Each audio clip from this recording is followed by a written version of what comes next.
আজকে আমার কাম দিয়েছে দেখেন, এই যে গাছগুলো এখন বড় হয়ে গেছে, এগুলা তুলে ফেলার জন্য, ঠিক আছে। এইসব কাজে আমার বিসমিল্লাহ সব সব সেদা বানানো একবারে দিয়েছি। দেখো আমার কাম দিছে, আমি সে আইল শালুক আমার কাম দেবো, আমার আসছে আমার আইল শালু করে এতে কাম দেয়, বুঝছেন।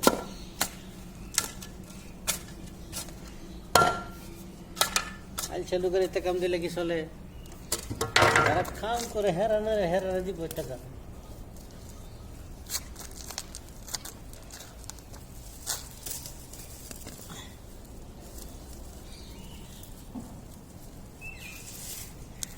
এই যে গাছ। ধন্যবাদ সবাইকে, ভালো থাকবেন, আল্লাহ হাফেজ।